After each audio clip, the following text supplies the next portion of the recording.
에스겔 39장 1절부터 20절까지 말씀입니다. 1절부터 7절까지만 제가 먼저 읽습니다.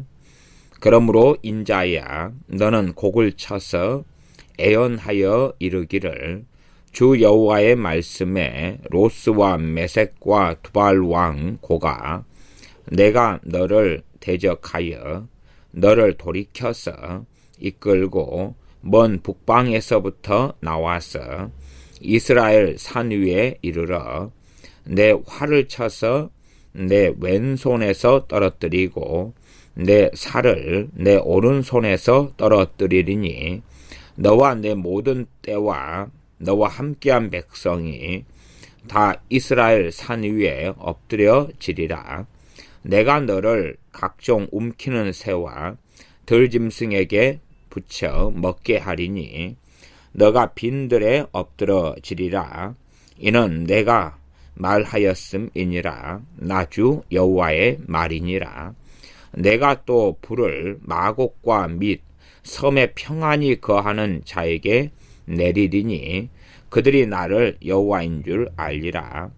내가 내 거룩한 이름을 내 백성 이스라엘 가운데 알게 하여 다시는 내 거룩한 이름을 더럽히지 않게 하리니 열국이 나를 여호와 곧 이스라엘의 거룩한 자인 줄 알리라 하셨다 하라.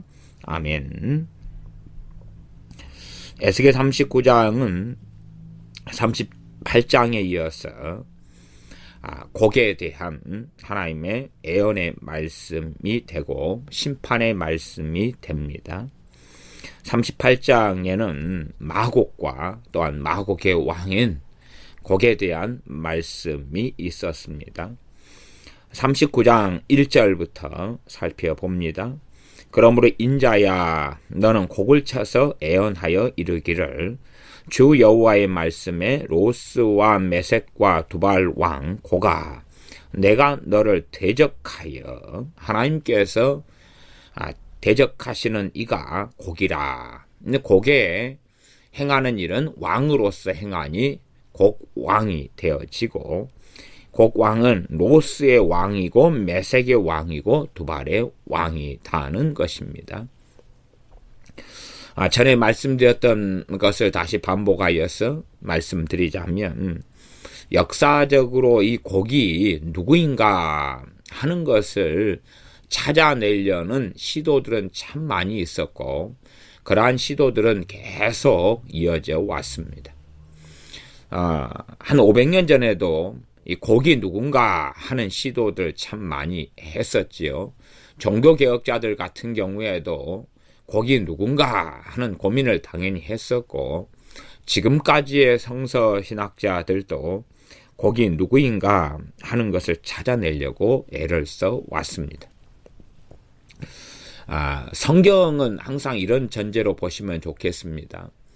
성경 66권은 어떠한 시기와 어떠한 때에는 어느 성경은 하나님의 자녀에게 필요가 없고 어느 성경은 하나님의 자녀에게 필요가 있고 그런 것이 아니라 어느 시대와 어느 세대를 막론하든지 간에 우리가 대소요리문답이나 웨스트민스터 신앙 고백 같은 이 내용들하고 동일하게 하나님의 말씀 66권은 모든 신자들이 모든 시대 어느 세대에나 막론하고 하나님을 섬기는 것에 대한 가장 근원적인 원리와 하나님의 자녀가 되며 하나님의 사람으로서 백성으로서 살아가야 될 모든 규범을 포함하고 있고, 신앙과 영적인 것에 포함되는 모든 진리가 성경 66권 안에 있어서 어느 세대 어느 시대를 막론하고 모든 신자들에게 필요한 말씀이 성경 66권이다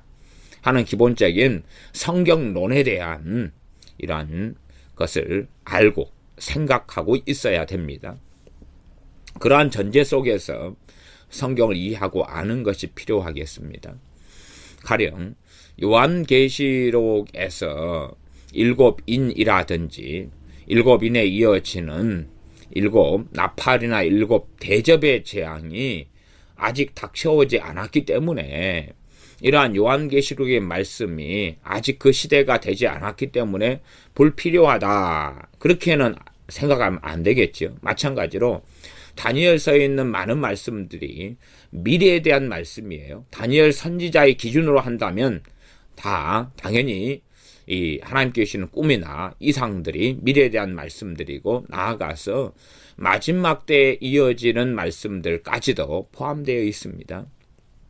그렇고 또한 에스겔서로 보자면, 에스겔서에서 하나님의 백성 이스라엘에게만, 유다에게만 말씀하시는 것이 아니라 다른 지역, 다른 민족, 다른 국가에 대한 하나님의 말씀들이 많이 포함되어 있습니다. 애굽이라든지 애굽왕 바로, 또한 에돔, 암몬, 모압, 블레셋 하는 그러한 이방 민족들, 이방 왕들에 대한 말씀까지도 포함되어 있습니다. 그러면 그것이 포로로 끌려왔던 이스라엘 백성에게 무엇이 유익한가? 그런 내용과 그런 말씀들을 굳이 읽어야 될 필요가 있는가? 나아가서는 과거의 말씀들이, 과거 역사적인 말씀들이나 또한 예언의 말씀들이 지금 시대를 살아나가는 우리에게 과연 필요한가? 말하자면 노아 때 홍수가 있으면 그것은 그 시대의 사람들의 이야기 아닙니까? 또한 당시의 이집트와 이집트 왕 바로에 대한 말씀이 있다 그러면 지금의 이집트하고 지금의 이집트 왕에 대한 이야기하고는 다르지 않느냐 그 말이에요. 당시에 그냥 말하자면 2000 몇백 년 전의 사람들에 대한 이야기인데 지금 우리 시대에 뭐가 상관이 있느냐? 또한 과거에 어떤 사람들, 이스라엘 사람들, 또 어떤 누가 살아왔던 역사적인 기록이 과연 우리에게 무슨 가치가 있느냐? 그런 원천적인 질문하고 비슷한 것입니다. 미래에 되어질 예언의 말씀이 아직 성취가 되지 않았다. 그러니 성취될 시대의 사람들에게만 필요할 것이다. 그렇게는 보면 안 되겠습니다. 요한계시록이나 어느 나중에 대한 말씀에서도 성취될 사람에게만 필요하다는 것이 아니라 그것이 모든 믿는 사람들에게 필요할진데, 그렇다면 이러한 곡왕이 누군가 하는 정체를 파헤치고 밝히려고 애를 써왔지만, 그러나 실제적으로는 정확성도 없고 또한 추측에 불과할 뿐이고, 그 정체를 파헤치려는 많은 수고가 아직까지는 그렇게 열매를 거두고 있지를 못합니다. 그런 상태 속에서 지금까지 최소한 이 애언 이후로 2000 몇백 년이 흘렀다는 것입니다. 그래서 우리가 생각해 볼 것은 본질적으로 곡 왕이 누구냐, 아니면 마곡이 어디냐, 그리고 로스와 메섹과 두발이 어디냐, 이런 것보다는 정말 하나님께서 이 애언의 말씀들을 통하여서 고강이 누구냐가 아니라 하나님이 뭘 말씀하시고자 하느냐, 또한 말씀 가운데 계시된 전능하신 우리가 섬기는 하나님은 어떤 분이신가 하는 것에 주목해야 되고, 한 걸음 나아가서는 심판에 대한 말씀이라면 심판의 이유가 있고 심판의 원리가 있고 하나님께 가지고 있는 심판에 대한 공의가 있다는 사실입니다. 그것에 비추어서 우리가 어떠한 사람으로 살아가야 하는가, 또한 하나님께서 이 땅에서의 심판을 넘어서서 이제는 마지막 때 영원한 심판을 그의 아들 되신 그리스도 예수님을 통하여 행하실진데 어떻게 우리가 그 심판에서 설 수 있는가까지 나아가야 합니다. 그렇지 않는다면 나중에 대한 말씀들이 되면 그것은 지금 이루어지지 않는 말씀이니까 무관심해도 돼, 관심 없어도 돼, 그리고 성경에서 제거해버리면 얼마나 편하겠습니까? 욥기 같은 경우에도 욥의 세 친구들이 하는 이야기가 참 성경에 많은 장에 할애되어서 기록되어 있습니다. 나아가서 욥과 별로 무관한 사람이지만 엘리후라는 사람이 등장하여서 욥에게 하는 이야기도 많이 있어요.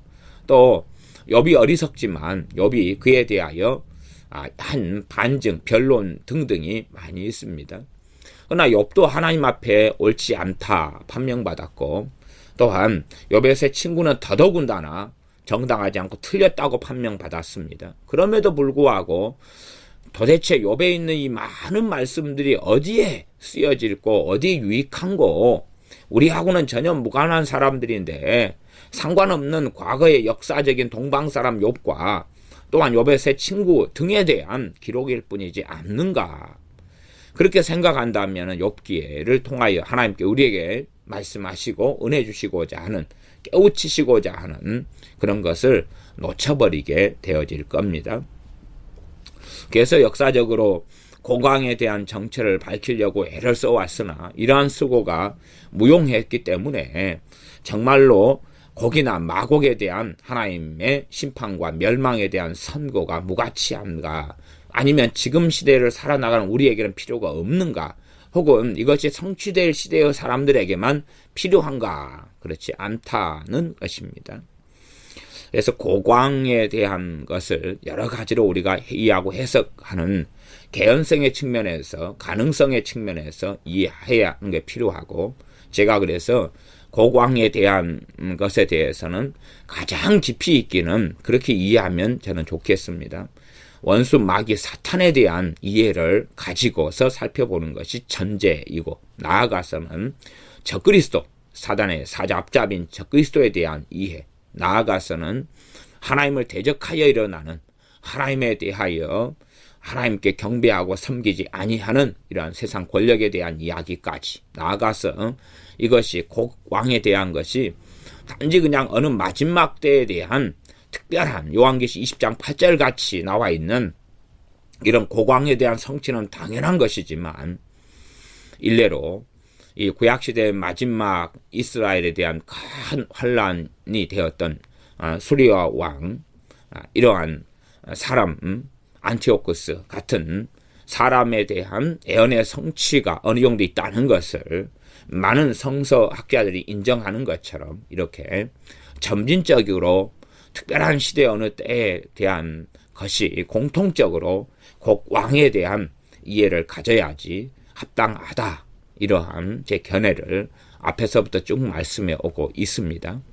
그래서 특정인 어떤 사람을 참는 것도 필요한 노력이 되고, 왜냐하면 마지막 시대를 살아갈 때에 이때의 곡이 누군가 하는 이해는 필요하지 않겠습니까? 역사적으로 원수 마귀는 그의 앞잡이들을 통해서 끊임없이 역사에 왔습니다. 그 중에 하나도 공산주의, 공산당 세력도 원수 마귀의 앞잡이였습니다. 앞잡이였기 때문에 공산당 세력이 항상 말살하고 무너뜨리려고 했던 중심은 기독교였고 예수 믿는 신앙이었기 때문에 교회를 가장 많이 회파하고 무너뜨리며 목사들을 죽여왔던 것이 공산주의자들이 해왔던 그런 만행이었다는 것을 우리는 압니다. 왜 그렇습니까? 가장 평등한 사회, 모든 자유가 보장된 사회가 공산주의라면 왜 종교의 자유를 인정하지 않느냐 하는 거지요.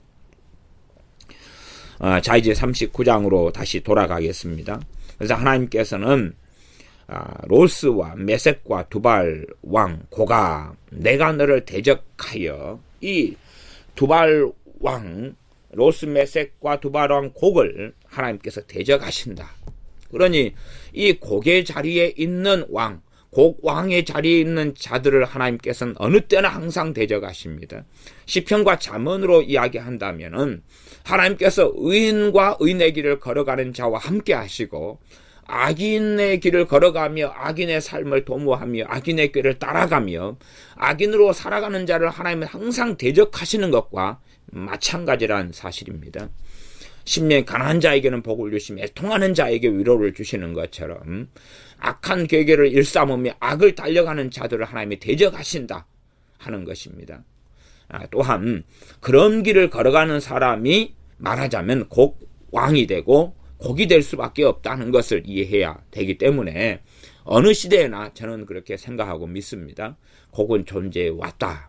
어느 시대나 적그리스도가 존재해 왔고 적그리스도가 세상에 많이 나왔다고 사도들이 선언한 것처럼, 또한 마지막 어느 시대 때에 나타날 적그리스도에 대한 예언이 명백하게 있는 것처럼, 그래서 일반적으로는 적그리스도에 대한 자리에 이 곡을 집어넣어야 타당하지 않을까, 저는 그렇게 이해하면서, 또한 그러면서도 특별한 고강의 존재가 어느 때에 나타날 것을 예견하고 있습니다. 39장 2절입니다.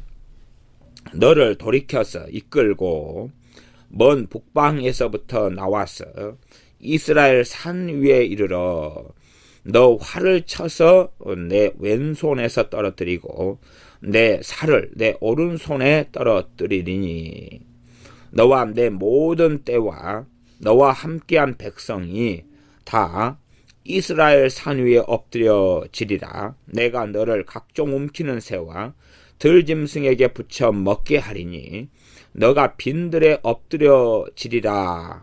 이는 내가 말하였음이니라. 나 주 여호와의 말이니라. 38장하고 39장의 구도는 굉장히 좀 다릅니다. 38장 같은 경우는 이들 하나님께서 심판하시는데 이 곡과 곡이 이끄는 이 연합군들 또 마곡 이런 군대들 군사들이 와서 하나님의 이스라엘의 산에 도착해서 거기에서 하나님께서는 38장으로 돌아가면 38장의 큰 지진으로 하나님께서 거기서 역사하신다. 그게 38장 19절이었습니다. 얼마나 하나님의 역사가 무서운지 20장에는 모든 산이 무너진다는 것입니다. 그러면 17절부터라고 살펴본다면은 이 북방에서부터 하나님께서 이끌어 가지고 와요. 이끌어 가지고 와서 이스라엘 산에 도착하는데 거기에서 문제는 모든 산이 무너진다는 것이에요. 그러면 이스라엘 산에 도착했는데 모든 산이 무너진다. 그러면 왜 산 하나인데 산 여러 개냐? 이런 의문점을 제시할 수 있죠. 그러므로 이스라엘 산이라는 것을 상징적으로 이해하고 해석해야지 좀 더 타당하다 이런 결론에 이르게 될 겁니다. 분명히 하나님께서 이 곡이라면 곡과 연합군이 있다면 하나님께서 그들을 이끌어가지고 갈고를 꿰어서 이끌어가지고 이스라엘 산에 이르기보다는 이스라엘의 입장에서는 그렇게 하는 게 낫지 않겠습니까? 문자적인 의미에서 좀 접근해보자면 그들이 북방이다면 그 자리에 있을 때 그냥 거기에서 큰 지진을 일으키고 거기에서 그들을 심판하고 무너뜨리는 것이 합당할 거 아닙니까? 근데 왜 그들을 이스라엘로 끌고 오냐 그 말이에요. 그냥 문자적으로 일단은 이해해서 이스라엘로 비유적인 것을 말씀하실 때 문자적으로 먼저 말씀하시니까 이스라엘로 끌고 와가지고 거기에서 이스라엘 산에 이르는데 거기에서 큰 지진이 일어나고 그 문제는 거기에 모든 산이 무너져요. 그러면 이스라엘이라고 이야기한다면은 이스라엘 사람들이 산에 집 짓고 별장 짓고 살 것 아닙니까? 거기에 도로도 있고 기간 산업도 있지 않겠습니까? 또한 산에 무수히 많이 수목 나무가 있다면 옛날식으로는 나무를 재료로 하고 살아가지 않겠습니까? 근데 모든 산이 무너져 버리면 거기에 사는 이스라엘 사람들은 얼마나 비극과 참담한 일을 경험하냐 그 말입니다. 나아가서 절벽이 떨어져요. 절벽이 떨어지면 절벽 밑에 집 짓고 사는 사람들이 있지 않습니까? 산사태가 일어나고 다 무너져 버리죠. 그것이 곡왕이나 또한 곡왕의 나라, 그가 통치하는 나라에서 벌어진다면 우리가 할렐루야 그리고 박수를 치면서 원수야 잘됐다 그럴 수 있을지 모르지만 그게 아니라 이스라엘 산에 이끌어와가지고 말하자면 이스라엘에서 일어나는 일이다 그 말입니다. 이 38장 18절로 돌아가면 나주 여호와가 말하노라 그날에 곡이 이스라엘 땅을 치러 오면 이스라엘 땅에서 벌어지는 일이다 그 말이에요. 거기에서 모든 산이 무너져 버려. 그 모든 산이 이스라엘 산들 가운데 모든 산이고 절벽이 떨어져 버려. 이스라엘에 있는 절벽들이 무너지고 떨어져 버리고 모든 성벽이 땅에 무너져요. 무슨 성벽입니까? 이스라엘에 있는 성벽들이 무너져 버리죠. 그 성벽을 쌓으려고 얼마나 많은 재정, 돈, 시간, 물질이 투자되었는데 왜 하나님은 하필이면 이스라엘 땅에 끌고 와가지고 38장이 이스라엘에 부흥을 주리라 그러면 아멘. 그들이 거기에 와서 그냥 하나님께서 이 아스루 왕의 군대와 아스루 왕인 사네립이 히스기야 왕 시대 때 와가지고 어느 때 하나님께서 기도를 받으시고 사내립의 군대 장관들을 포함하여 요직에 있는 사람들과 그 군사를 18만 5천 명을 하나님께 사자를 보내셔서 죽이셨어요. 그렇게 다른 데는 피해가 하나도 없게 이런 식으로 일을 처리하시면 우리 입장에서는 성경이 그렇게 보이면 좋다 그 말이에요. 그러나 에스겔 38장은 그렇게 보이질 않아요. 그렇게 보이질 않아요. 그러니까 이 끔찍한 참사가 벌어지는 것입니다. 모든 성벽이 땅에 무너져요. 그리고 21절에는 이제 그들이 각 사람의 칼이 그 형제를 치고 하나님께서 온역, 피 또한 폭우, 큰 우박 등이 불과 유황으로 그와 그의 모든 떼에게 내려요. 그러나 이스라엘 땅에 들어와 가지고 불과 유황이 쏟아지면 그것이 과연 이스라엘에 사는 사람들 피해가겠냐 그 말입니다. 안 피해가겠죠. 그들이 와서 곡왕과 마곡 사람들 또한 그 군대 연합군들이 와서 거기에다 성벽을 지어서 그 성벽을 무너뜨린 게 아니라 이스라엘 땅에 있는 모든 성벽들이고 거기에 있는 철벽이고 거기에 있는 산들이에요. 그리고 이스라엘 땅 안에서 불과 유황이 쏟아진다 그 말입니다. 거기 사는 사람들에겐 피해가지고 안 내리겠느냐. 애굽의 재앙 같은 경우는 애굽하고 고센 땅이 나누어졌어요. 그래서 애굽 안에 고센 땅이 있었지만은 이 재앙이 애굽엔 내리고 고센 땅에는 안 내렸다 그 말이에요. 그렇게 이렇게 달라질 때들이 많이 있었어요. 그러나 여기서는 지금 그런 나눔이 있는 게 아니라 이스라엘 땅에 들어와 가지고 거기에서 불과 유황이 쏟아져요. 그런 측면에서 이제 하나님의 심판이 본질적으로 곡에 대한 심판이고 곡의 연합군에 대한 심판이지만 이스라엘이 면제될 수 없는 것을 38장까지는 우리가 보게 되어집니다. 그 다음에 이제 39장에도 그것이 이어서 나오는데 이제 한편으로는 그러면서도 이스라엘 사람들이 하나님께서 곡과 곡의 연합군을 무너뜨리고 심판하시면서 그에 대해 혜택을 보는 걸 봐요. 혜택 중에 하나는 뭐냐 그러면 그들이 버린 전쟁 무기 이런 것을 갖다가 그들이 사용하게 되는데 그 전쟁 무기를 어떻게 사용하느냐 그러면 9절에서는 9절을 먼저 읽어보겠습니다. 이스라엘 성읍들의 거한 자가 나가서 그 병기를 불피워 사르되 병기를 불을 피워 사른대요. 불을 피워버린대요. 큰 방패와 작은 방패와 활과 살과 몽둥이가 창을 통하여 7년 동안 불을 피운다. 그래서 7년 동안 불 피워가지고 사르게 되는데 10절 이와 같이 그 병기로 불을 피울 것이므로 그들이 들에서 나무를 취하지 아니하고 살림에서 벌목을 안 한다. 전에 자기에게서 약탈한 자의 것을 약탈하며 전에 자기에게서 늑탈하던 자의 것을 늑탈하리라. 나주 여호와의 말이니라. 나무가 너무 땔감이 과거에는 무기가 주로 나무로 쓰였잖아요. 창 같은 것도 나무고 방패도 나무다 그 말이에요. 그러니 그것들 다 수거하고 나면 얼마나 이 곡과 곡의 군대가 많았던지 7년 동안이나 땔감이 있다 그 말입니다. 7년 동안이나 땔감이 있다.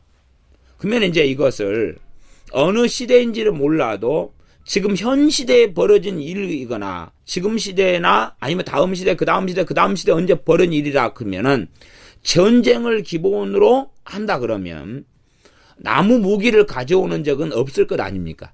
나무 무기는 없을 거예요. 그러니 나무 무기도 아닌데 땔감으로 쓸 수는 없죠.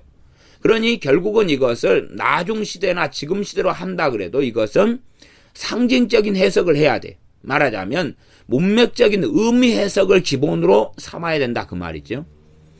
전쟁 무기를 가지고 이제 그것을 가지고 사람들이 7년 동안 혜택을 받는 거죠.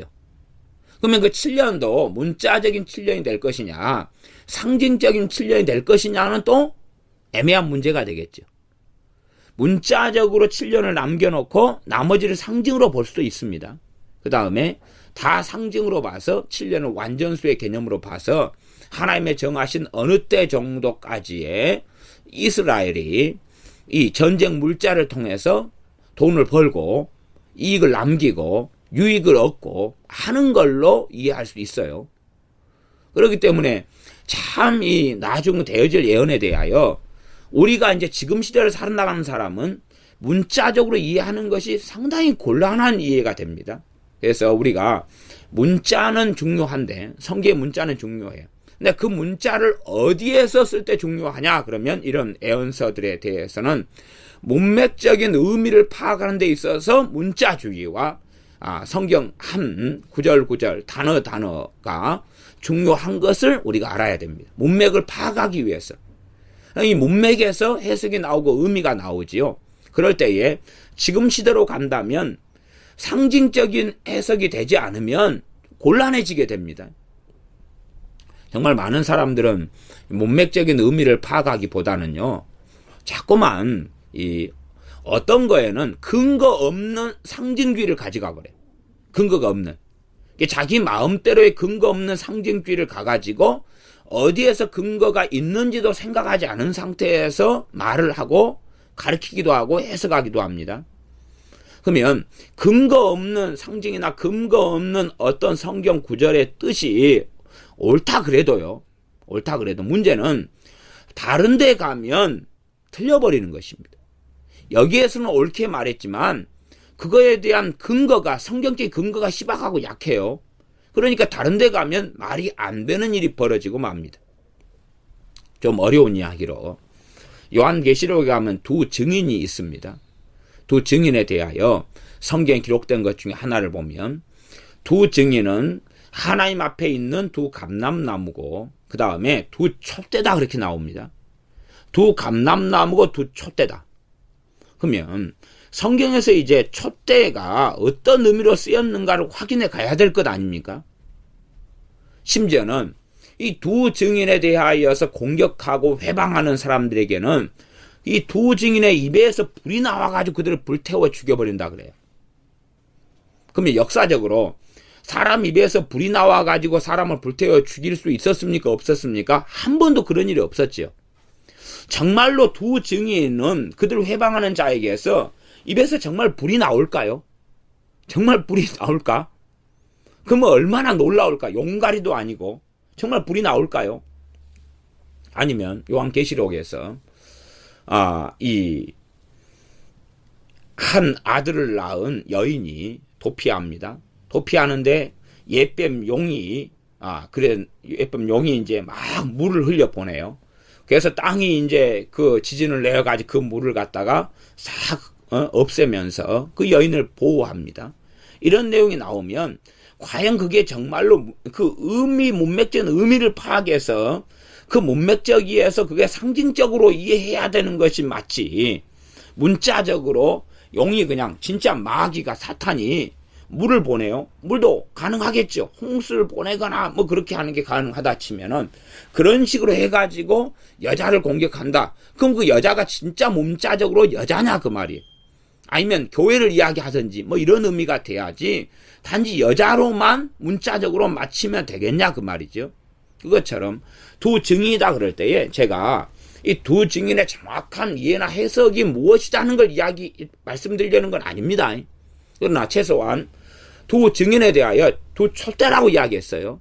그러면 촛대가 뭐냐? 그럴 때에 감사하게 요한계시록 서두에 소아시아에 있는 7교회 주신 말씀 가운데 촛대에 대한 말씀을 하신 적이 있어요. 촛대에 대한 말씀은 뭐라고 말씀하시냐 그러면 교회에 대하여서 내가 촛대를 옮겨버리리라 이런 말씀을 사용하시는 그런 교회 이야기가 요한계시록에 나와 있다 그런 말입니다. 촛대로 옮긴다는가 그 다음에 촛대가 뭐냐 그럴 때 그 뜻까지 이제 요한계시록 1장을 보면 어느 정도 확인할 수가 있습니다. 말하자면 요한계시록 1장 20절에 보면 내 본 것은 내 오른손의 7별의 비밀과 7 금촛대라. 7별은 7 교회의 사자요 7 촛대는 7 교회니라. 촛대가 뭐라 그랬어요? 교회라 그랬잖아요. 교회라. 그러면 뒤에 두 증인도 하나님 앞에 두 촛대라 이야기했으면은 교회가 이 촛대가 교회 이야기구나. 두 증인이 단지 두 사람에 대한 이야기가 아니라 이제 제가 그걸 각 사람 두 증인이니까 진짜로 두 사람이 등장한다는 그런 해석이 틀렸다는 이야기를 제가 하고 있지 않습니다. 벌어져야 하는 거지요. 그러나 가능성의 측면에서 이야기할 때에 두 증인이다 그러면은 요한계시록에서 나오는 이야기니까 최소한 요한계시록 전체를 문맥으로 잡아가지고 요한계시록에서 초대 이야기가 나오는 게 뭐냐는 걸 살펴봐야 되지 않습니까? 나아가서 요한계시록 2장에 보면 2장 1절부터 7절까지가 에베소 교회에 주시는 말씀이었어요. 그 가운데 2장 5절에 보면 5절 처음 행위를 가지라 만일 그리하지 아니하고 회개치 아니하면 내가 너에게 임하여 내 촛대를 그 자리에서 옮기리라. 그러면 에베소 교회가 7 촛대단 말이에요. 에베소 교회가 촛대란 이야기는 그 교회란 이야기고 하나님의 백성이란 이야기고 그게 촛대가 교회인데 촛대로 옮겨버린다는 이야기는 교회가 안 되게 하겠다 그 말이에요. 내 백성 하나님의 백성이 아니게끔 하겠다. 다른 말로 하면 생명책에서 이름을 지워버리겠다. 결국 그렇게 되는 거죠. 이 교회를 폐허로 만들어버리겠다. 지금은 이제 소아시아의 에베소 교회의 흔적이 다 폐허가 돼가지고 있는 것을 압니다. 결과론적으로 촛대가 옮겨졌다. 더 이상 거기서 예배드리는 사람이 없잖아요. 거기서 더 이상 하나님을 섬기는 사람이 없습니다. 소아시아 에베소가 있던 그 지역이 지금 지역으로 한다면 터키입니다. 터키인데 거기에는 터키의 몇 프로입니까? 99%인가? 그 이슬람 사람들 아닙니까? 그런 것처럼 전혀 이제는 거기서 예배드리고 하나님을 섬기는 지하에서 터키에서 은밀히 모여서 예배드리는 사람이 있는 건 사실이에요. 그러지만 그 터키 그 자리에서 예배드렸고 모였던 그 사람들은 온데간데 없고 그것을 이어서 계속하여 다음 세대가 예배드리고 했던 교회들을 세워진 적이 없다 그 말이에요. 교회를 하나님이 세우시는 것도 하나님이시고 교회를 무너뜨리는 것도 하나님이셔요. 나아가서 교회를 세우시는 이가 당연하게 우리 주 예수님이시며 교회를 무너뜨리는 시가 예수님이셔요. 주님이 하신 말씀이 촛대로 옮기겠다는 이야기는 주님을 믿는 백성들이 교회인데 그걸 없애버리고 치워버리겠다는 이야기지요. 그런 관점에서 본다면 두 증인에 대한 요한계시록 1장과 2장을 기초로 한다면은 두 증인이 두 촛대니까 이건 두 교회에 대한 이야기구나. 이렇게 생각하면 굉장히 이제 해석은 더 복잡해져 갑니다. 더 단순해져 가진 않아요. 그 다음에 두 감람나무다. 그러면 감람나무를 성경에서는 지금 어떻게 이야기하냐? 나무가 뭐냐? 하는 것을 광범위하게 살펴봐야 돼. 에스겔 같은 데는 애굽 왕하고 애굽 사람들에 대하여 하나님은 뭘로 비유했냐 그러면 백향목, 레바논 백향목에 비유했어요. 마찬가지로 또 아시리 사람들에 대해서도 레바논 백향목에 비유했어요. 그러니 참 이제 나무에 대한 비유를 하나님이 사용하셔요. 나무. 한 나무 안에 무수한 많은 가지가 있잖아요. 그러니 민족에 대한 이야기로 사용했다 그 말이죠. 그 다음에 이제 어떨 때는 이 어떤 사람에 대하여서 또 이스라엘이나 이런 경우 우리가 알지 않습니까? 이스라엘에 대해서 유다에 대해서 성경이 사용한 이런 비유들에 대하여 우리는 여러 가지 다양한 비유가 사용됐다는 걸 알아요. 로마서 11장으로 오면 11장에서는 감람나무, 참 감람나무 이야기가 나와요. 거기에서 이제 고민은 그걸 해봐야 돼요. 이 참 감람나무에 대한 이야기를 하시면서 이방인 우리는 돌감람나무 가지들이었다가 꺾여져 가지고 참 감람나무 가지가 또 얼마 꺾이고 거기에 접붙임 바 되었다고 말씀을 해요. 그러면 거기에서 참 감람나무가 이스라엘일까? 아니면 참 감람나무가 주님일까? 그 생각을 해봐야 되죠.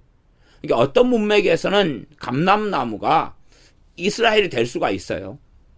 그러나 이제 본문의 문맥상에서는 문맥적인 의미에서 감람나무, 그 참감람나무가 이스라엘이냐 혹은 주님이냐, 그리고 주님, 참감람나무 된 주님에게 있는 가지들이 이스라엘이냐, 그런 것까지도 우리가 본문을 통해서 문맥적으로 파헤쳐 들어가야 될 필요가 있을 때들이 있어요. 없을 때도 있고요. 요한복음에서는 주님께서 15장에 나는 포도나무고 너희는 가지다 이렇게 명백하게 말씀하셨어요. 그리고 아버지 하나님은 농부다 이렇게 말씀하셨어요. 그러면 로마서 11장에서는 참 감람나무의 진액 이야기래. 진액을 받아가지고 접붙임 받은 돌감람나무 가지가 이제는 참감람나무의 진액을 받았다 그래요. 그러면 역사적으로 이스라엘이 참감람나무로 비유될 때가 있었으나 로마서 11장에서 참감람나무 진액을 받는다면 그 진액을 만들어내고 진액을 흘려보내는 그러한 이스라엘이라는 존재가 된다면 그들이 정말로 생명의 원천인 진액을 만들어낼 수 있을까? 그런 생각까지도 우리가 해볼 수 있다 그런 말이에요. 그래서 성경을 우리가 이해하고 해석할 때에 단순하게 그냥 무엇은 무엇이다 이런 식으로 해석하면 안 되고 때로는 이것은 감람나무다 그러면 감람나무에 대하여 성경에서 여러 군데에 쓰였어요. 그래서 그 문맥적인 파악을 해가지고 뜬금없이 그냥 뭐 물은 말씀이다 이런 식으로 하면 안 된다 그런 말이에요. 어떤 문맥 맥락에서는 물은 말씀으로 쓰였고 어떤 맥락에서 물은 세상으로 쓰였고 어떤 맥락에서 물은 또 진짜 그냥 물로 쓰였어요. 그런 여러 가지 상황을 이해하는 가운데 어떤 물에 대한 말씀이 나왔으면 그것을 단지 그냥 자기가 원하고 선호하는 비유의 해석이나 상징의 해석을 잡아서 무엇은 뭐다 하는 것은 굉장히 위험한 방식이 된다 그런 이야기입니다. 그래서 이 7년 동안 이 침략자 곡의 군대가 멸망당하면서 그들이 가지고 있던 무기들이 전부 다 땔감으로 쓰인다. 그러면 이것이 이제 어느 역사적으로 성취되어 왔는가 혹은 결국은 마지막 때에 대한 이야기니까 마지막 때가 최종적인 성취예요. 그러면 마지막 때에 대해서는 결코 나무 무기, 나무창, 나무 방패를 들고 오는 게 아니니까 진짜로는 땔감으로 쓴다 이런 이야기하고는 다른 이야기라는 것을 우리가 생각할 수밖에 없습니다. 그리고 나아가서 이러한 이 곡이나 곡의 군대가 멸망당해 가지고 하나님께서 이들을 전부 다 무너뜨리고 엎드려지게 만드는데 그 시체들을 4절에 가면 각종 움키는 새와 들짐승의 먹이로 줘버린다 그랬어요. 그러면 여기서 정말 시체가 정말 엎드려지는데 정말 시체일까? 아니면 정말 그 시체를 이 새나 짐승의 먹이로 그들이 먹을까? 새들이 정말 사람이 죽으면 그 시체를 먹을까? 까마귀는 시체를 뜯어먹고 그러지만 정말 모든 새가 그러냐? 육식이냐? 들짐승이 사람 시체를 먹냐? 들짐승도 초식은 먹지만 초식은 안 먹죠. 초식은 풀을 뜯어먹고 사슴이 사람 시체를 먹느냐 그 말이죠. 도대체 이게 무슨 말씀이냐? 나아가서 시체가 너무 많으니까 시체를 모으는 데만 해도 7달이 걸린다 그래요. 7달로 다 끝나진 않습니다. 조금 우리가 더 자세한 걸로 가보겠습니다. 자세한 걸로 가보면 11절 그날에 내가 곡을 위하여 이스라엘 땅 곧 바다 동편 사람의 통행하는 골짜기를 매장지로 주리니 이제 곡을 위하여 그러니까 곡왕 한 명이 묻히는 게 아니라 곡의 연합군 곡이 데리고 왔던 군사들이 전부 다 묻히는 매장지가 이 골짜기가 되는데 이 통행하던 이 골짜기가 막혀버린다. 왜 막히느냐 하면 거기가 어마어마한 무덤들이 생기니까 더 이상 통행하는 골짜기가 안 된다는 이야기죠. 사람이 거기서 곡과 그 모든 무리를 장사하고 그 이름을 하몬 곡의 골짜기라 일컬으리라. 공동묘지가 돼버리는 거죠. 그 장소가. 통행하는 곳이다. 그 말은 통행하는 곳이 주로 여관이 생기고 교통 요지가 돼가지고 그렇게 해서 여러 가지 장사나 사업이 발달하잖아요. 중개무역 도시 같은 게 되는데 그러나 거기가 이제 매장지가 돼버리니까 더 이상은 그런 통행하는 그러한 요지가 될 수 자체가 없지요. 누가 어마어마한 공동묘지 근처에다가 장사하는 데를 만들고 소위 세상적으로 하면 나이트클럽을 만들고 그렇게 하면 장사가 되겠냐 그 말이.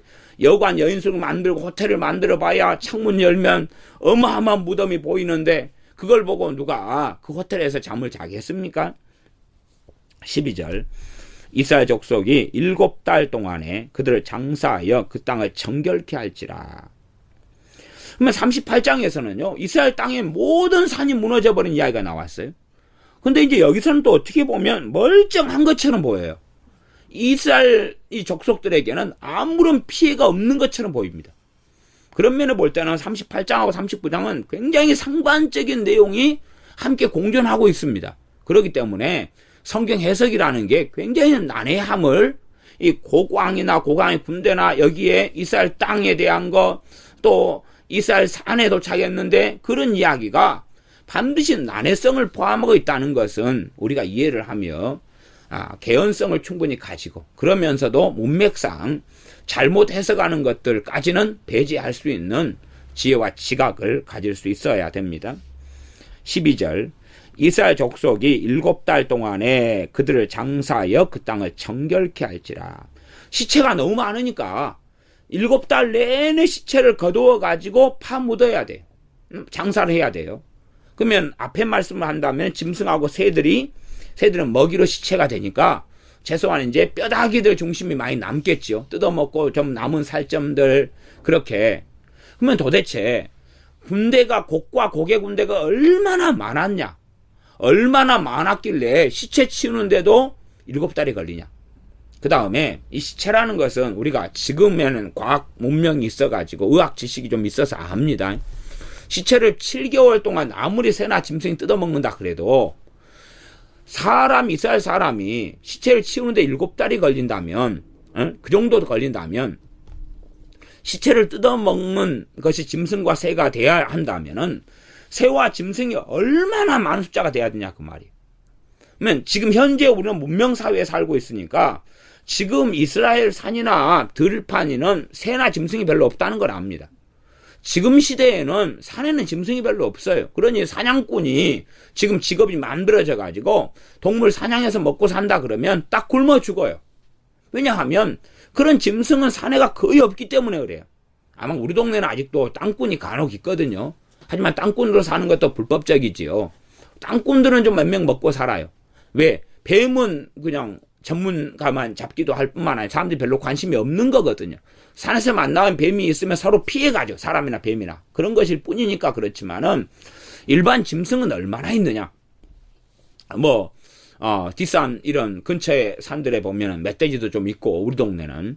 그 다음에 고란이나 이런 것들도 간혹 노루 이런 것이 막 돌아다닙니다. 그래서 제가 우리 교회 아이들하고 산에서 런닝맨 이런 게임을 막 하면서 반은 숨고 또 숨바꼭질 또 반은 숨고 반은 잡으러 다니고 그렇게 하면 우리가 숨으려고 확 들어가는 주로 숨는 데가 있는데 숨으려고 들어가면 거기에 고라니가 있다가 튀어나와요. 놀래가지고 우리도 놀래고 그러다가 이제 고라니 잡으러 또 산을 뛰어다니다가 추격팀에게 잡혀서 죽고 그렇습니다. 어쨌든 그래서 간간히 고라니나 노루나 이런 것들은 우리 동네도 산에 가면 흔하게 볼 수 있어요. 이리 뛰고 저리 뛰어 우리가 산속을 헤치고 돌아다니다 보면. 그러지만 어마어마하게 많은 짐승들이 있지는 않아요. 걔네들이 와서 이 시체를 뜯어먹는다는 것도 사실은 문자적으로 이렇게 하나님이 비유로 말씀하셨는데 문자적인 그대로 성취된다는 것도 사실은 상상하기가 좀 어렵고 왜? 현대 문명 과학화될수록 짐승은 더 없어져 왔잖아요. 그래서 농장을 통해서 겨우 키운다 그 말이지요. 사냥꾼이라는 직업도 의미가 없어졌고요. 그 다음에 사람 시체가 정말로 오랫동안 좀 방치가 돼버리면 이 정도 많아보면 사람 시체를 전쟁이 벌어지면 항상 전쟁 벌어진 다음에는 전염병이 창궐을 했습니다. 사람 시체를 통해서는 빨리 묻어버리는 문화가 되지 않으면 전염병 때문에 완전히 그냥 사회나 세상이나 사람이 황폐화돼 버립니다. 그렇기 때문에 최대한 땅 파고 묻으려고 애를 쓰는 거예요. 우리나라 문화가 매장 풍습이 중동 지역 같은 데는 동굴을 파고 시체를 집어넣어요. 왜 그러냐면 거기는 건조하기 때문에 전염병이 창궐을 하려고 해도 그게 좀 잘 안 됩니다. 그런데 우리나라 같은 경우는 습기가 많기 때문에 전염병이 정말로 창궐할 만한 그런 쉬운 환경이 되어서 땅을 파고 시체를 매장을 많이 해야 돼요. 그런 부분에서 이제 중동 지역 같은 데는 우리나라 입장하고 좀 틀리게 7개월 동안 시체가 널려 있어도 전염병이 덜 창궐하겠다 그런 생각은 해볼 수 있는 것 같아요.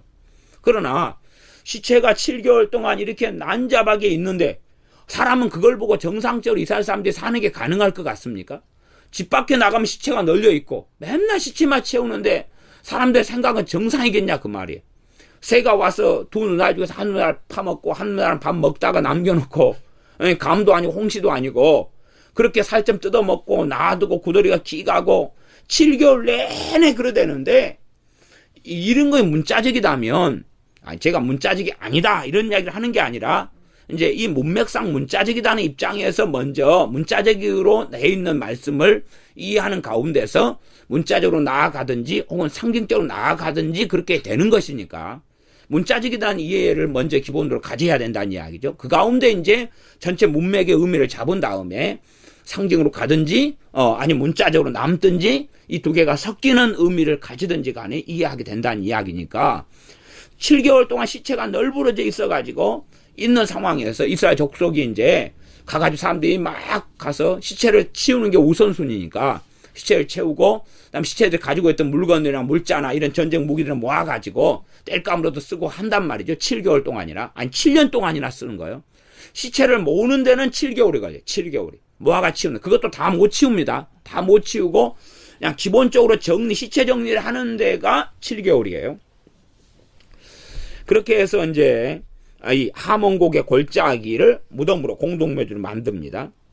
그리고 7개월 동안에 그들 시체를 묻어요. 매장해가지고 그 땅을 정결하게 한다. 그 말이. 왜 시체가 널브러져 있으면 땅이 더러워진다고 율법에 나와 있습니다.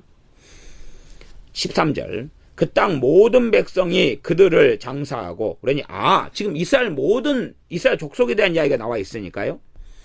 12절 다시 가면 이스라엘 족속이 그럽니다.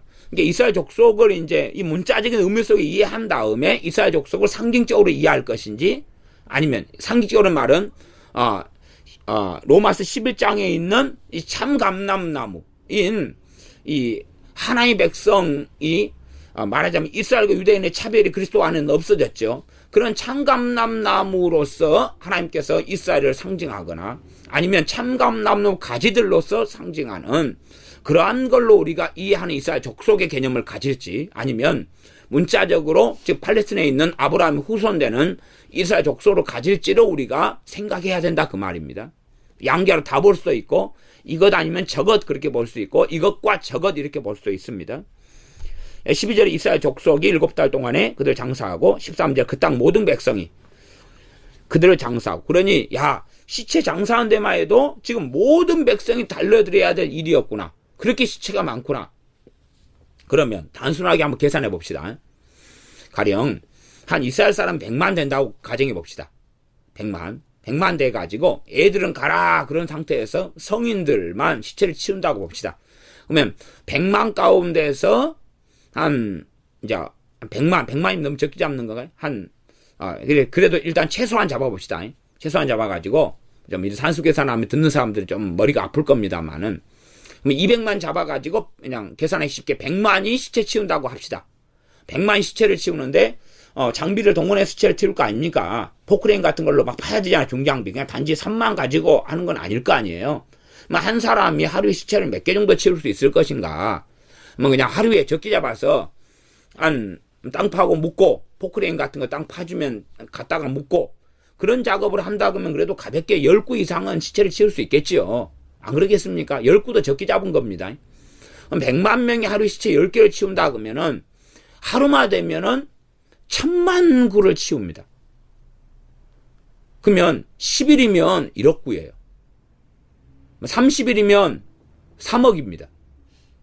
7달이 되면 3천에 20일, 21억입니다. 숫자로 가면 이게 비문이 상식적으로는 말이 안 되는 이야기가 튀어나옵니다. 21억이 지금 와가지고 그것도 시체를 다 못 치웁니다. 21억이 팔레스틴에 다 수용될 만한 땅덩어리 팔레스틴은 안 된다는 걸 압니다. 그리고 21억이 오려면 인도네시아, 중국 사람들, 러시아, 미국 이런 땅덩어리가 크고 사람이 많은 데서가 중심으로 몰려와야 되는 것입니다. 거기에 숫자만 조금 더 많이 잡아보면 골치 아픕니다. 이제 왜냐하면 시체를 하루에 한 사람이 20구를 치운다 그러면 100만원 잡으면 그러면 40억이 넘는 시체가 나옵니다. 기본으로. 그런 산수 계산까지 좀 생각이 있으면 해보셔야 돼요. 단순 수치로. 과연 이것이 하나님께서 뭘 말씀하시는 것이냐. 그래서 우리가 이 7이라는 숫자가 많이 쓰였을 때 성경 7이라는 숫자가 굉장히 많이 쓰입니다. 그래서 여기도 7년이 나오고 그 다음에 7달이 나오고 이러니까 38장하고 39장도 굉장히 상반된 내용이 존재해 버리고요. 자, 다시 계속 내용을 가겠습니다. 그래서 그 땅 모든 백성이 13절 그들을 장사하고 그로 말미암아 이름을 얻으리니 이는 나의 영광이 나타나는 날이니라. 나주 여호와의 말이니라. 이스라엘 백성이 시체들 막 장사하면서 이름을 얻어요. 야, 최소한은 그런 것 아닙니까? 야, 저들 공격했더니 싸그리 멸망했네. 싸그리 당했네. 야, 무섭다. 역시 저들의 섬기는 하나님이 저들을 보호하고 지키시는구나. 저들은 하나님의 백성이구나. 이렇게 문자적으로 이해할 수 있겠습니다. 14절 그들이 사람을 택하여 그 땅에 늘 순행하며 장사할 사람으로 더불어 지면에 남아있는 시체를 장사하여 그 땅을 정결케 할 것이라. 7달 후에 그들이 살펴보되 순행하는 자 그 땅으로 통행하다가 사람의 뼈를 보면 그 곁에 표를 세워 장사하는 자로 와서 하몬곡 골짜기에 장사하게 할 것이요.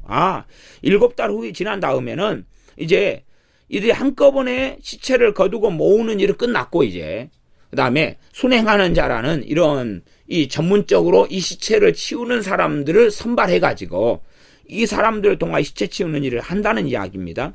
그래서 거기에 사람들이 다니다가 순행하며 장사할 사람과 더불어 지면에 남아있는 시체를 치운다 그 말이에요. 그러니까 순행하는 사람이 다니면서 시체를 보면 거기에 표시를 해요. 뭐 우리식으로 한다면 이제 어디에 시체가 있다고 핸드폰에 전화하는 거겠죠. 지금 시대가 되면 전화하면 그 사람이 가가지고 여기에 시체가 있구나. 그리고 얼른 이제 뭐 관에 담아 오든지 시체를 실어가 차에다가 싣고 오든지 해가지고 이제 묻게 되겠죠. 하몬국 골짜기 장사합니다. 16절 성의 이름도 하모나라 하리라. 그들이 이와 같이 그 땅을 정결케 하리라. 너무나 이 하몬국 골짜기에 시체가 많고 이걸 일하는 사람도 있으니까 뭐 식당도 있을 것이고 그러니까 거기에 또 성이 하나 생기는 거죠. 근처에가. 그래서 그 성 이름은 하모나라. 하몬국 골짜기에 있는 성이니까 하모나라 이렇게 된다는 이야기입니다. 아니면 기존에 남아있는 성이 있었는데 이름이 하모나로 바뀌는 것일 수도 있습니다. 그것이 16절까지고 17절 너 인자야 나 주 여호와가 말하노라. 너는 각종 새와 들의 각종 짐승에게 너희는 모여오라. 내가 너희를 위한 잔치고 이스라엘 산 위에서 예비한 큰 잔치로 너희는 사방에서 모여서 고기를 먹으며 피를 마실지어다. 하나님이 심판을 선언하실 때 이런 장면들이 종종 등장하는 것을 우리는 다른 성경을 통하여 살펴봅니다. 하나님께서 새 짐승들 여기 명령해서 시체 뜯어먹는 잔치를 내가 벌이겠다.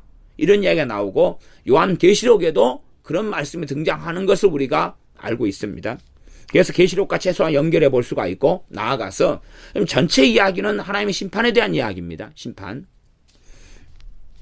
18절 너희가 용사의 고기를 먹으며 세상 왕들의 피를 마시기를 바산의 살진 짐승 곧 수양이나 어린 양이나 염소나 숫송아지를 먹듯이 해라 할지라. 19절 내가 너희를 위하여 예비한 잔치의 기름을 너희가 배불리 먹으며 그 피를 취하도록 마신 뒤 내 상에서 말과 기병과 용사와 모든 군사를 배불리 먹을지니라 하라.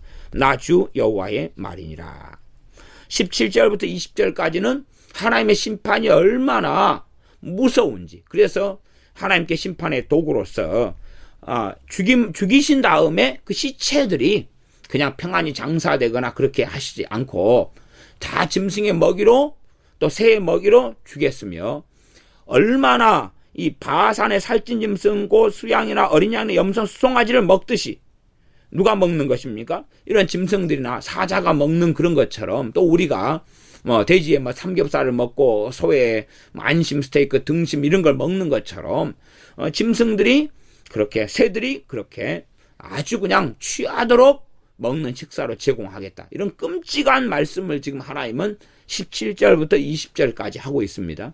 그래서 이러한 문맥을 중심으로 해서 기본적으로는 지금 이 말씀을 정말 새들하고 새한테 명령하는 걸까요? 아니면 이 말씀을 통하여서 사람들, 이 말씀을 듣는 바벨론 포로로 있는 사람들이나 또한 그때 이후로서 하나님 말씀을 청종하는 사람들에게 이 말씀을 하는 거냐 그 말이지요. 이 세더라 하는 예언은 하나님 백성들에게 청종하라고 하는 내용이지요. 율법으로 이야기한다면 사도 바울이 그렇게 해석했습니다만은 곡식을 밟아 떠는 소의 입에 이렇게 재갈을 이렇게 물리지 말아라, 그런 말씀이 있어요. 그러면서 정말 곡식을 떠는, 곡식을 추수하는 그런 짐승 소가 있다면 소가 곡식을 추수하면서 수확하다가 배고프니까 좀 이렇게 주워 먹지 못하도록 막으면 안 된다. 그러면서 그것이 정말로 그 곡식을 떠는, 곡식을 수확하는 소에 대한 이야기겠느냐, 아니면은 목회하는 목회자들에 대한 이야기겠느냐. 목회자들이 목회하면서 성도님들이 낸 헌금을 통하여서 먹고 살아야 되는 그런 거에 대한 이야기다 하고 사도 바울이 그 구약의 율법에 대한 말씀을 해석을 했어요. 그러니 구약 성경 읽을 때 사람들은 단지 그걸 육적으로만 많이 이해하고 봐가지고, 야, 우리가 수확할 때에 짐승이, 소가 곡식을 떨고 수확할 때, 수고할 때는 걔네들이 그냥 이걸로 몇 가마니, 밀 몇 가마니, 뭐 보리 몇 가마니를 만들어야 되는데 지그들이 막 배부르게 먹어버리니까 아이, 주둥이를 갖다 꽁꽁 묶어놔야지. 그렇게 하지 않고, 야, 율법에 보니까 이걸 막지 말아라 그랬다. 그래서 지그들이 마음껏 일하면서 먹도록 놔두자.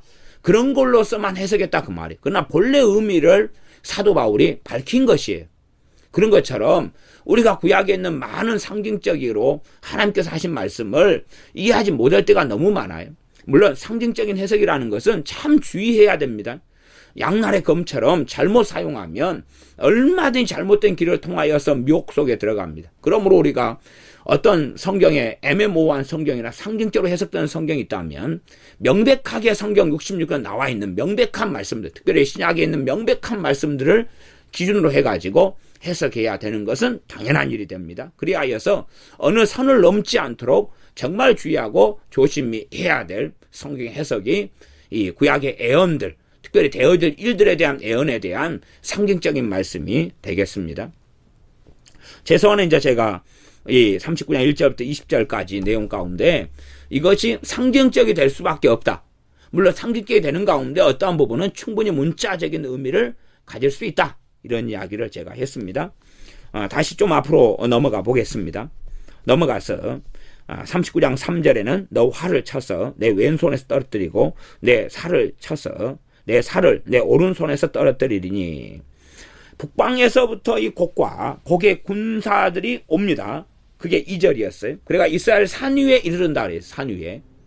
그러면 최소한 이걸 단순 숫자로 계산할 때 이스라엘 산 위에 이르른다 할 때에 한 산에가 있다면, 무슨 산이 있다고 합시다. 성견산이라든지, 우리가 제산 성전을 세우려는 그 산이 바로 성견산입니다. 소위 말하면. 그러면 거기에 이 사람 숫자가 기본 가뿐하게 10억대, 20억대가 넘어가야지 숫자 계산이 맞습니다. 문자적으로 한다면. 그들이 한 산에 가는 게 가능하겠습니까? 히말라야 산맥이라도 아마 제대로 수용하지 못할 것입니다. 알프스 산이라도, 에베레스트 산이라 해도 제대로 수용하지 못할 겁니다. 왜 그렇습니까?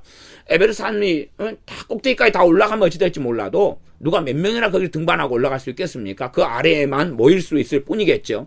낮은 산은 다 올라간다 해도 과연 몇 명이나 올라갈 수 있겠느냐 그 말이에요.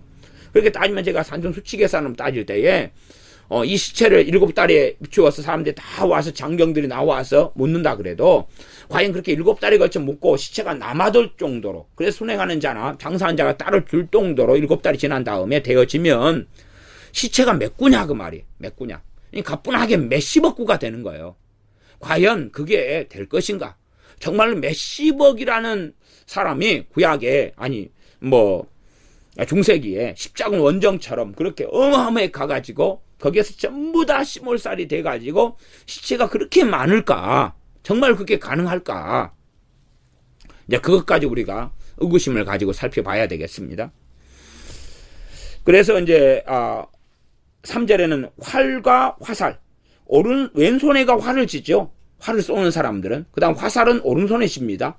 그래, 왼손에서는 활을 떨어뜨리고 오른손에서는 화살, 여기는 살이니까 화살입니다. 화살을 떨어뜨려요. 그러면 이것이 활과 화살을 쓰는 시대에서는 그렇다고 치지만 지금 시대나 마지막 시대로 가면 이스라엘 백성이 알아먹게끔 하나님께서 활과 화살로 말씀하신 거지요. 그럴 뿐이지 지금은 총이 긴 총으로 한다면 두 손으로 총을 쏩니다. 권총은 한 손으로 쏘지만 한 손 쏘는 것은 정확도가 굉장히 떨어지죠. 그 다음에 다른 무기는 오른손 왼손이 아니죠. 비행기를 통해 전투기를 통해서 공격하는데 오른손 왼손을 다 쓰죠. 탱크를 몰고 아니면 군함을 몰고 가거나 그렇게 해도 온몸을 다 사용하는 거죠. 단순하게 오른손 왼손이나 활과 화살이 아니라 이걸 통해서 하나님께 상징적으로 말씀하고 전쟁 무기, 기본적으로 최소한 상징 의미를 찾으면 전쟁 무기가 되겠죠. 그런 거 전쟁 무기를 그들의 손에서 떨어뜨린다. 하나님이 떨어뜨리지. 이스라엘이 너무 강해가지고 떨어뜨린다. 그런 이야기가 아니라는 사실이죠. 4절. 너와 내 모든 때와 너와 함께한 백성이 다 이스라엘 산 위에 엎드려지리라. 지금 하나님께서 고감퇴하는 말씀이에요. 고감퇴.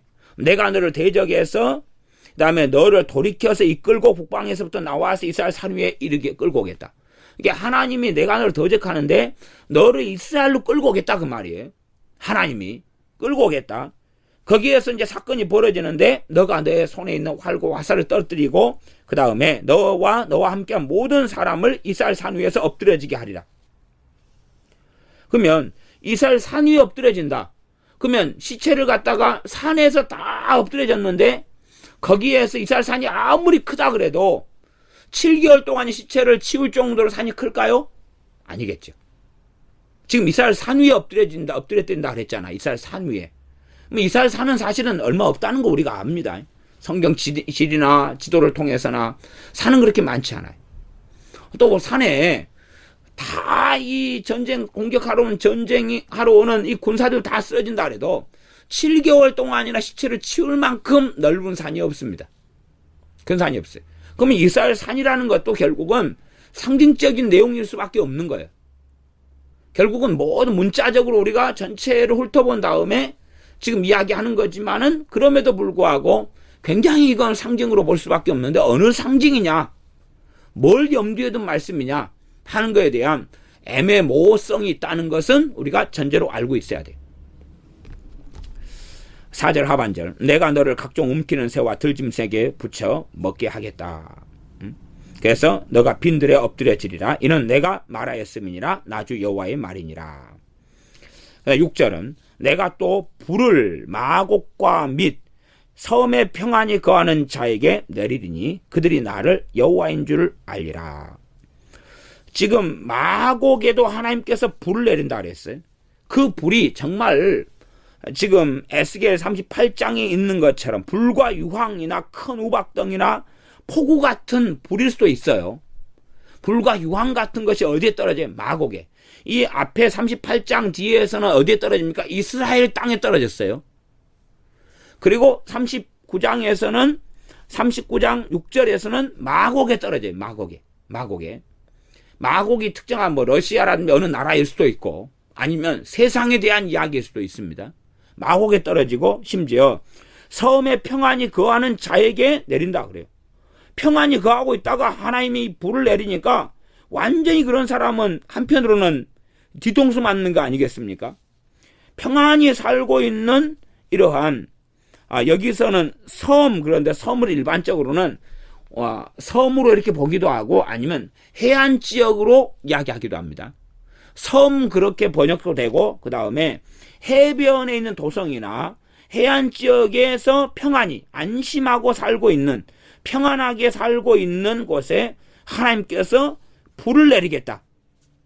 그래서 그들이 나를 여호와인 줄 알리라.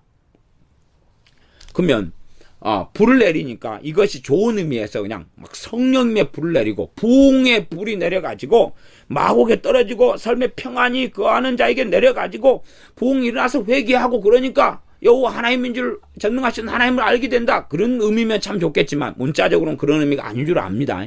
왜? 앞과 뒤에 그런 내용이 되면 짐승들이 와서 시체를 뜯어먹을 일이 없죠.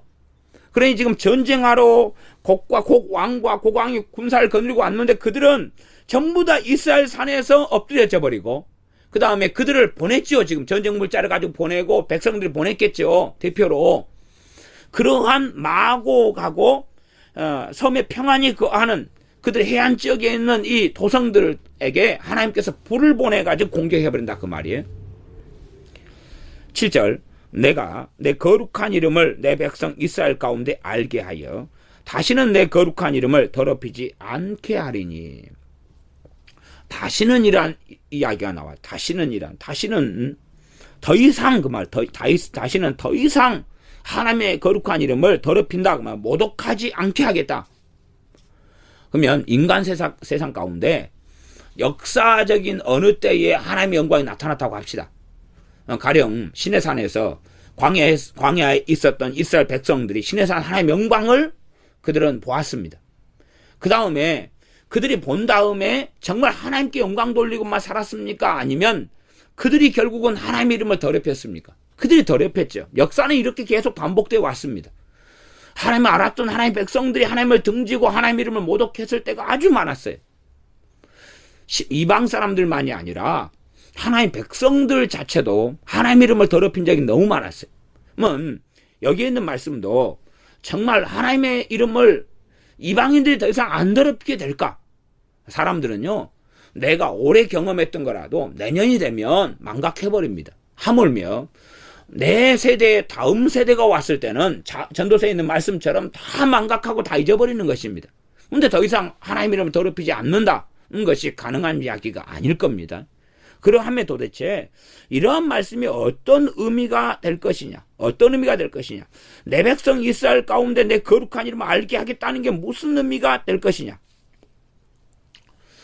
7절만 따로 떼놓아서 이야기한다면은 우리 주님에 대한 예언으로도 볼 수가 있을 것입니다. 사람들 자꾸만 마지막 시대니까 마지막 때에 대한 것만으로 달려가는데 우리 주님께서 이 땅에 오셨을 때부터가 마지막 때예요.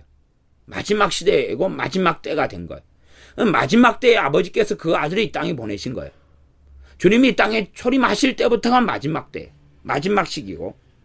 그러니 우리 주님께서 오셔서 주님께서 아버지의 이름을 알리셨다고 주님께서 명백하게 요한복음에는 많이 말씀하셨어요.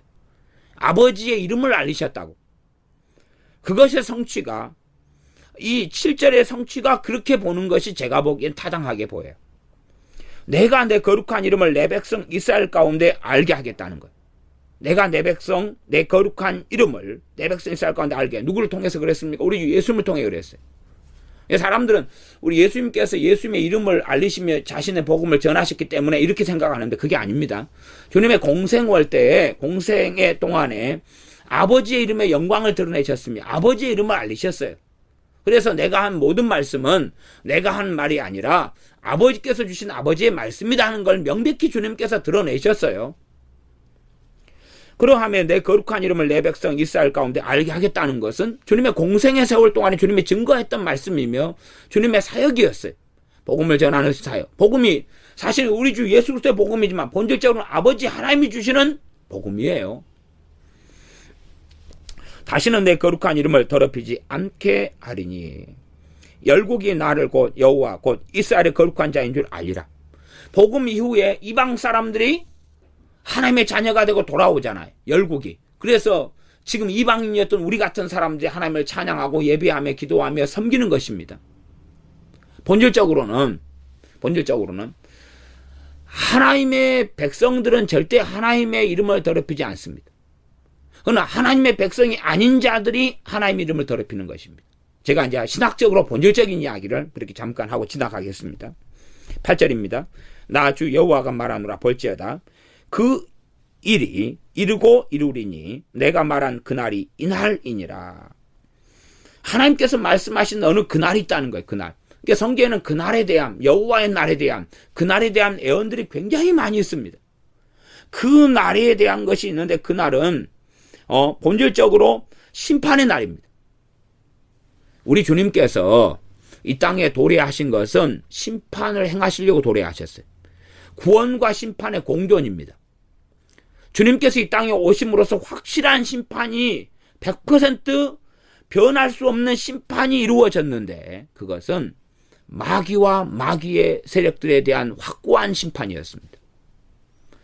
주님께서 이 땅에 오시면서 이제는 마귀와 마귀에게 있는 타락한 천사들은 이제 더 이상 하나님의 심판이 너무나 임박했다는 걸 확실히 알게 되었고 더군다나 그 심판으로 인하여 심판이 완전히 성취된 것이 어느 때냐? 십자가의 사건입니다. 마귀의 일을 멸하려고 오셨고 마귀와 마귀의 세력을 무너뜨리려고 주님이 오셔서 확고한 십자가의 심판을 통하여 마귀에게는 하나님의 영원한 심판이 이제는 성취된 것과 선고된 것입니다. 그래서 그런 의미에서는 제가 본질적으로 이 곡의 무리들에 대한 것은 우리가 그 다음에 뭐 무기들에 대한 이야기가 잘 이해 안 되는 그런 영역이 있지만 전체 문맥상으로는 큰 문제는 없다 그래 보여집니다. 끊임없이 마귀와 마귀의 세력들은 세상 사람들이 미혹해 왔고 그래서 자기를 따르고 섬기게 해왔고 하나님을 등지게 해왔습니다. 그러므로 영원한 심판이 우리 주님의 십자가를 통하여 우리 주님의 성육신을 통하여 마귀와 마귀 세력에게는 이루어졌습니다. 그래서 저는 기본적으로 곡의 무리에 대한 것을 마귀와 마귀의 군대들인 악한 더러운 영들, 귀신들에 대한 이야기로 1차적으로 저는 보는 것이 타당하다 이렇게 보여지고 이러한 무서운 심판, 그래서 먼 북방이다는 것은 원수 마귀가 사실은 처해 있고 거해 있는 그 땅이 이 땅에 살고 있지만 또한 본질적 북방일 수밖에 없는 것은 하나님하고는 영원히 결별된 곳에 살기 때문에 저는 북방이라는 이해를 가집니다. 하나님의 자녀들은 땅은 북방에 살지 몰라도 그런 경우가 있다 할지라도 실제로 하나님 앞에서는 북방이 될 리가 없는 거죠. 그러나 원수 마귀는 영원토록 아무리 하나님 가까이 있는다고 쳐도 하나님 가까이 할 수 없다는 사실이에요. 욥기에 보면 사탄이 하나님 앞에 가서 욥을 참소하는 장면이 나옵니다. 그러나 하나님 앞에 욥기에 하나님 앞에 가서 욥기 1장에 욥을 참소한다 할지라도 그래서 하나님 앞에 있으니까 마귀가 있는 그 자리가 북방이 아니라는 게 될 수 없다 그 말이에요. 하나님 앞에서 욥을 참소하더라도 그는 영원한 흑암 속에 갇혀 있는 것입니다. 제 이야기는 그런 이야기입니다. 8절 나주 여호와가 말하노라 볼지어다 그 일이 이르고 이루리니 내가 말한 그날이 이날이니라. 주님이 이 땅에 성신하신 것은 마귀에 대한 마귀의 세력과 마귀를 따른 자들에 대한 영원한 심판이고 선고입니다. 나아가서 이방인들에 대하여 이제 하나님께 들어올 문을 열어주시는 것이며 하나님의 백성 이스라엘을 부르시는 것입니다. 우리 주님께서 이 땅에 오셔서 누구에게 끊임없이 복음을 전하셨습니까? 유대인들입니다. 유대인들, 하나님의 선민 유대인들에게 끊임없이 복음을 전하셨습니다. 심지어 제자들에게도 너희들이 이스라엘 잃어버린 양들에게 잃어버린 집에게 가서 복음을 증거하고 병을 고치며 귀신을 쫓아내라고 말씀하셨습니다. 9절입니다. 이스라엘 성읍들에 거한 자가 나와서 그 병기를 불피워 사르되 큰 방패와 작은 방패와 활과 살과 몽둥이와 창을 취하여 7년 동안 불피우리라. 저는 이러한 것에 대하여서 마지막 때에 이루어질 어떤 일들, 전쟁에 대한 어떤 일들로 해석한 개연성과 가능성을 충분히 가진다. 그러나 저는 더 본질적인 성취로는 뭘로 보냐 그러면 사도행전에 있는 말하자면은 이 에베소 지역에 두람노 서원을 사도 바울이 세워놓고 그리고 복음을 증거하잖아요. 복음을 증거할 때에 그때의 사람들이 은 5만 개나 되는 어마어마한 이런 마술하는 책들 같은 걸 가져다 놓고 불을 피우잖아. 가서 쳐질러 버리고 그렇습니다.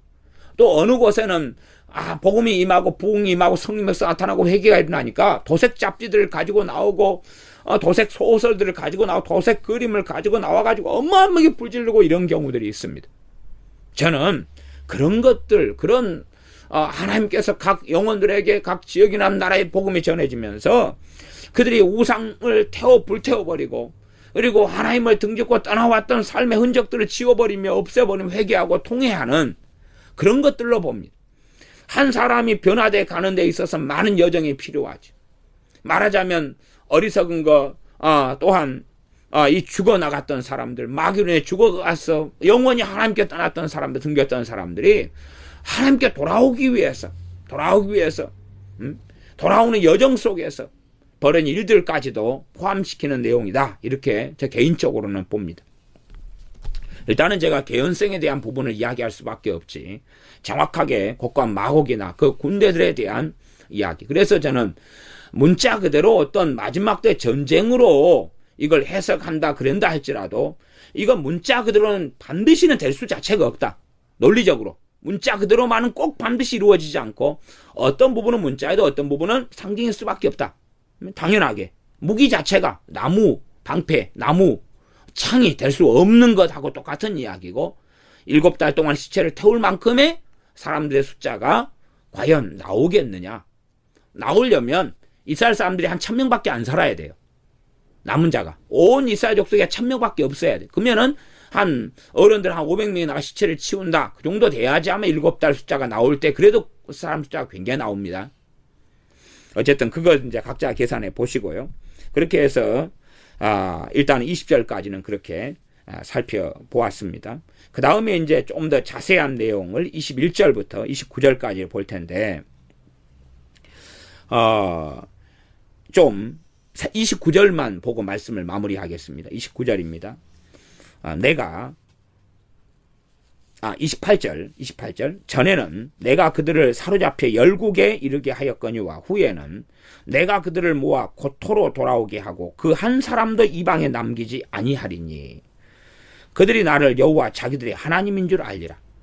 한 사람도 이방 땅에 남겨두지 않고 고토에 돌아오게 하겠다. 저는 이것은 문자적으로라면 결코 성취될 수 없는 이야기라고 봅니다. 유대인들이 전 세계 얼마나 흩어져 살고 있습니까?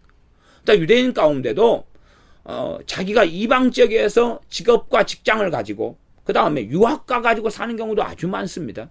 미국 같은 데에 자리 잡고 사는 사업하는 사람도 얼마나 많습니까? 나아가서요. 최소한은 봐보십시오. 유대인이 다른 나라 수교를 맺으면 다른 나라에 뭘 파견해야 됩니까? 대사관을 파견해야 되지. 그래서 대사관들이 있습니다. 거기에서 유대인들은 생활하고 살아가지요. 전 세계 흩어져 있는 유대인들이 다 돌아온다. 정말 이게 문자적인 것일까? 그래서 어떤 사람 문자적으로 본 다음에 유대인들이 포로 귀환하거나 자기가 살던 흩어져 있던 곳에서 돌아오는 것을 보고합니다. 물론 끊임없이 성경은 유대인의 귀환을 이야기하고 포로 귀환에서부터 성취되어 왔습니다. 또 지금도 유대인들이 이스라엘로 돌아가고 있습니다. 그런 일들이 부분적으로 일어나고 있지만은 저는 그런 것보다는 좀 영적인 의미로 본다 그 말이에요. 정말로 이들의 고토가 어디냐? 하나님 아버지의 품이다 그 말이죠. 제가 보는 하나님께 돌아오는, 본질적으로 돌아오라 하나님이 외치는 것은 팔레스틴에 돌아오라는 이야기냐, 아니면 하나님께로부터 하나님께로 돌아오라는 이야기냐. 하나님께서 정말로 하나님이 부르시는 자녀. 그래서 주님께서 그렇게 말씀하시기를, 아버지께서 내게 주신 자녀들은 내가 다 보존하고 지켰습니다. 아니, 아버지의 사람들, 아버지께 불러주시고 제게 주신 사람들 다 내게 왔습니다. 그런 이야기거든요. 전능하신 하나님께서 부르시고 하나님의 부름에 응답해서 온 사람들은 한 사람도 빠지지 않고 이방에 남아있지 않다. 이방이 어딥니까? 마귀의 땅이고 저주받은 곳이죠. 이 팔레스틴 땅이 다른 나라 다른 곳보다 더 잘 먹고 잘 살고 더 좋은 곳은 결코 아닙니다. 알지 않습니까? 지금의 팔레스틴도 얼마나 전쟁 속에 다툼 속에 있는지를 우리가 뉴스를 통해서 압니다. 그러함에 정말로 그 한 사람도 이방에 남기지 않겠다는 선언이 뭐겠느냐는 것입니다. 하나님의 자녀를 하나님께서는 그들을 부르셔서 하나님의 품 안에 보호 가운데 영원한 아버지의 나라에 들이시고 보호하시겠다는 하나님의 선언이 되죠. 하나님의 백성을 하나님께 지키고 보존하시며 그들과 함께 하시겠다, 임마누엘 하시겠다는 선언이 되어집니다. 기도하겠습니다. 아버지 하나님, 침략자 곡의 멸망에 대한 하나님께서 그들을 거꾸로 때리시며 엎드려 때리시는 것을 이야기합니다. 하나님의 원수에 섰던 이런 자들, 또한 하나님을 거역하고 했던 자들이 멸망받으며, 또한 하나님에 대하여 대적하며 쫓겨났던 원수 마귀가 또한 원수 마귀에게 붙었던 그 세력들을 하나님께서는 반드시 심판하실 것이오매, 또한 그러면서 하나님 백성과 자녀를 하나님 보호하시고 지키실 것이오매, 우리가 전능하신 하나님 앞에 서서 하나님께 영광을 돌리며 하나님에게서 돌아서는 어리석은 자들이 아니라 전능하신 하나님 앞에서 하나님을 경외하며 하나님을 사랑하는 그런 사람들이 되게 하여 주시옵소서. 예수님의 이름으로 기도하옵나이다. 아멘.